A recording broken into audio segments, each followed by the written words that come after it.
are certain causes in every community that you just don't say no to. And one of them has to do with working with disabled children, and another one has to do with working with NCSY. Another, there are certain things that you just can't say no to. You can't say no to as a community. You certainly can't say no to Rabbi Black.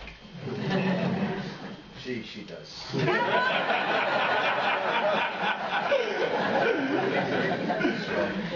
I suppose if I had to live with you, I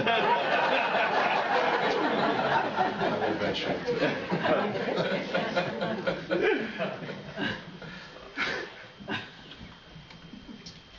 There are, I'm supposed to introduce my mom, and I'm going to do that. But there were certain things that I was thinking about as my mother was speaking this morning, and I know that many of you were there to hear about her experiences on the Kindertransport. And I guess the Torah part of what I'd like to present tonight, so as we should always have some Divrei Torah in the course of an evening, is that I spoke at the Project Inspire event that so many of you were at this past Motzei Shabbos. And in the course of that discussion, I reflected upon the fact that I think that, in a sense, the whole Yosef story is the story of North American Jewry over the past 50 years or so. In that, in a sense, American Jews, North American Jews, and perhaps as so many Jews had come over from Europe and were so disoriented by the Golden Medina and saw so many things that were so foreign to them, and that they felt were so threatening to their way of life, that there was a certain disdain and a certain kind of Vayovei Yosef es diba samra el avihim, that the Jews that had just come to this country really just couldn't orient themselves to the Jews who were not part of the Orthodox community. And as a result, there was a sense of saying to HaKadosh Baruch Hu, I can't even associate with these people. I don't even feel like they're my brothers. But over the course of time, HaKadosh Baruch Hu orchestrated a certain series of events to place within the heart of the Yosef, to place within the heart of the Orthodox Jew. You know something? Why don't you check out, right? Halo achecha ro'im b'Shchem. Look, your brethren are grazing their sheep in Shechem. Let me go out and send you to them. Perhaps you should be checking on your brethren instead of bringing me their bad tidings. And eventually the Yosef realizes that in order for us all to survive, we're all going to have to take care of each other. And we can't just write off the majority of American Jewry. We have to go out and check and see how they are. And if we do genuinely feel responsible for them, we're going to have to go to Shechem, and if we don't find them in Shechem, we're going to have to go to Dotan. And if we don't find them in Dotan, then we're going to have to go to the United States or to Canada. And wherever we can find them, we're going to have to find them. And sometimes we too, in our efforts to find our brethren, we too sometimes get lost and disoriented. And therefore Hashem sends us Vayishalehu Ish, that a man finds Yosef out in the field and he says, Ma tevakesh, what are you looking for? And so Yosef, all he has to say is, Es achai anochi mevakesh. I'm seeking my brethren. Agidana li eifo heim roim. Please tell me, where are they where are they shepherding their sheep? And once we can ask that question, Es achai anochi mevakesh, and Hagidana li eifo heim roim, please tell me where I can find them, then immediately the ish, that person who's out in the field, the rabbis and the other professionals who have started to pave the way, whether it's NCSY or whether it's another Kiruv organization, they begin to guide us and help us and tell us, look, I've been out here in the field with your brethren for a long time, and if you're really truly seeking them, let me show you where you can find them. And this is what NCSY has been doing for our children, for the children of North America for so many years. We finally realize that it's, you know what? It's all of our jobs. We have a responsibility to do this. We can't afford to write off any Jew anymore. And therefore, we need NCSY, that it is part of the vital lifeblood of our community. Whether our children are directly impacted or not by NCSY, the very fact that they are working for the children about whom we can say, there but for the grace of God go I or go my children, because my children, Baruch Hashem, were fortunate enough to have a Jewish education. We have to take responsibility for our brethren as well, and for our brethren's children as well. I was thinking about the story, and I mentioned today that perhaps I would mention the story about when my mom and my brother and I went in 1998, I think it was. We went to the 60th anniversary of the Kindertransport. And there were a number of speakers, and you heard my mom say that my sister couldn't bring herself to go, even though she was invited to come, just because she's a very emotional person and she knew she was going to lose it. Well, we all lost it, and when we all lost it, there wasn't a dry eye in the house, whether they were people who had themselves survived the Kindertransport, my mother's generation, or whether it was their children or even their grandchildren. You couldn't, the emotion that was in the room was palpable and was unescapable. And probably the most emotional moment was when Sir Richard Attenborough got up to speak. Now, he is a non-Jew. He was a non-Jew. He passed away a couple of years ago. So what was he doing there? No one understood what he was doing there. But it turned out that his parents were political activists and weren't just Judeophiles, but they felt a sense of compassion for any war refugees that were in the world.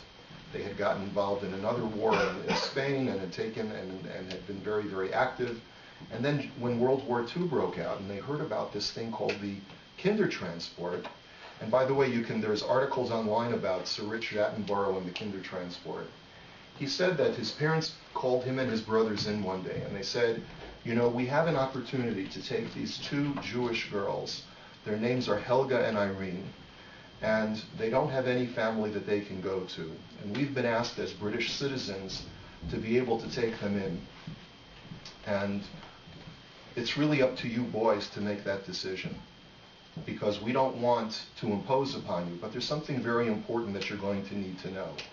And that is, as much as we love you boys, because these girls come from very difficult backgrounds, they're going to need even more love than we can currently give you right now. And so you have to make the decision, boys, if you're willing to allow us to take Helga and Irene into the home and shower them with a love that might even surpass the love that we have for you.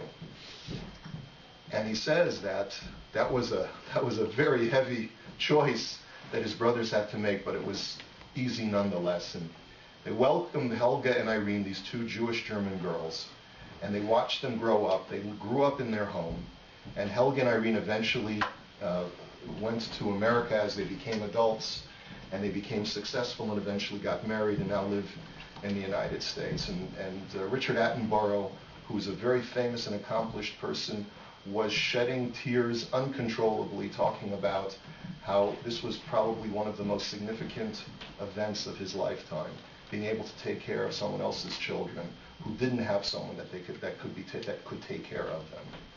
And I think that that's probably the reason why Rabbi Black felt it was appropriate for my mom to be part of an NCSY parlor meeting. And that is because there was a time in the world, in Jewish history, when there was a very, very small window open of opportunity for the rest of the world to take in Jews, but not just Jews, but to take in small Jewish children. And there were very few people who responded to that call. And for those who did, it was the most rewarding experience of their lives, and it was transformative. And I think that all of us as Jews would probably have to ask ourselves the question, if I was living in England in the 1930s, late 1930s and 1940s, would I be prepared to take in someone else's children in my home that were war refugees? It's not an easy question to answer, and I'm sure that there were a lot of very difficult decisions that many Jewish British families had to make. And if I were not Jewish and it was someone from another faith that had been knocking on my door to see if I could take them in, would I be prepared to do so? We have, of our own people, our brothers and sisters, the children of our brothers and sisters, are wandering out in the field right now. And it's not always easy for all of us to say, I'm ready to take in a stranger into my home, even if they're the son or daughter of my brother and sister who I've never met. But at the same time, we cannot turn away. If we know that we have within our own community very, very special people who have dedicated their lives to making sure that we bring these people back into, to making them our brethren once again, and taking them back into our homes, whether it's in our own Shabbos tables, or whether it's in our Bayit synagogue, or whether it's in our yeshivot, whether it's in our schools, whether it's in our seminaries. I think we all have to rise to the call and to say, Esachai Anochi Mevakesh. All I do is I seek my brethren. And that's really what Hanukkah is all about. We're going to be lighting those Hanukkah candles. And we just have to think about this young lady's experiences of when she was conflicted between the Hanukkah candles and the Christmas tree, and try to remember that as we light the Hanukkah candles in the warmth of our own home, there are going to be 80% of the Jewish people who are outside of our homes, who may be not having that privilege of lighting the Hanukkah menorah. And we know that there are ways for us to reach them. We can reach them through NCSY. That's why I feel so strongly about this organization, and that's why I'm very, very privileged to be able to invite my mother now to say a few words of her reflection. And thank you all for coming. First of all, I want to say that NCSY is very close to my heart, because our youngest son met his wife when they were both advisors at NCSY. I don't know if you remember that. That'll cost you extra. So I really have a lot to be thankful to NCSY for. And when Alicia was speaking, it really hit a chord with me, because they're but for the grace of God. As I told those who were present this morning, I spent several years during the war living with Gentiles who were very, very good to me. I had Christmas trees, I had a stocking stuffed with presents. It was a very, very, it was something that really is very conducive to getting to love. And luckily, I was rescued from this and sent to a Jewish day school that had been evacuated during the war in its entirety to a little village called Shefford in the county of Bedfordshire in England, where people had never seen a Jew before and really thought that Jews must have horns. And when the children first came there were no kosher facilities. Most of the children had come from very Orthodox homes. It was like a double evacuation, because they had come first from Europe, and now they were evacuated again. And they were told by Rabbi Solomon Schoenfeld, who had founded the school in London, that they should tell their non-Jewish hosts, because all the children were billeted with different non-Jewish families in the village. And they were told to tell them, we are fish-eating vegetarians. As a result, the Gentiles served them prawns and lobsters and shrimp and whatever else they served, and were very, very offended when the children wouldn't. And eventually this all got sorted out, and the school got headquarters in an old pub. Oh, that was an antique store, and the outside was whitewashed, and we called it the White House. And our headmistress was Dr. Judith Grunfeld, and we called her the Queen. So when people heard us talking, even after the war, about the White House and the Queen, they were a little confused. The teachers we had, in that if I was rescued from this kind of future by the Jewish school. It was called the Jewish Secondary School in those days. And I must say that the non-Jews, the Gentiles in the village of Shefford, were extremely, extremely respectful of our traditions and our customs. the Rabbi Schoenfeld and Dr. Grunfeld and the whole Hanhala, who were running the school, became very, very friendly with the local vicars and pastors, who they call vicars in England. And we, in fact, we didn't have space to have our classes anywhere under one roof. My class used to walk a mile in the snow sometimes, like you do here, to the church in the next village, where we had our classes in the church vestry. And the local farmer lent us a field where we had our sports days. We called it the meadow. And one of our favorite teachers was, some of you may have known him, Bubu Eisman, Maya Eisman, Oliver Sholem, whose brother was, I don't know if he's still at Ner Yisrael, Moshe Eisman, Rabbi Moshe Eisman, who was one of in fact, he was one of your Vasari Kedushin, wasn't he, at your wedding in Los Angeles? Anyway, Maya Eisman, he wasn't much older than the children he was teaching, taught us Chumash and music. He was an incredible musician. He taught us about classical music. He got us to appreciate all the classics, took us to concerts after the war, and taught us Chumash. And because of teachers like this, that I became turned on. I mean, I had been 3 years with Gentiles. I had to learn to read Hebrew. And so I know how important an organization like NCSY is, because just one child, you can influence just one child. And what does it say? You save a whole world? And actually, I can't really add any more to that because I'm just too choked up about this. You want to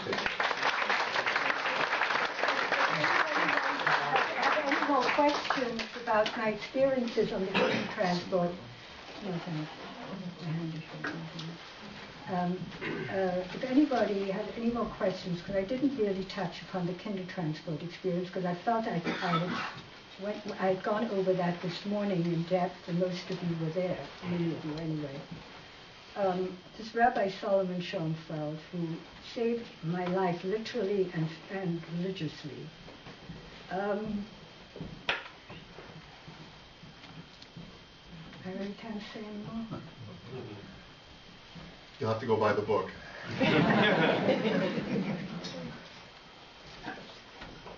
But if anybody has any questions, I'd be happy to answer more questions about that era.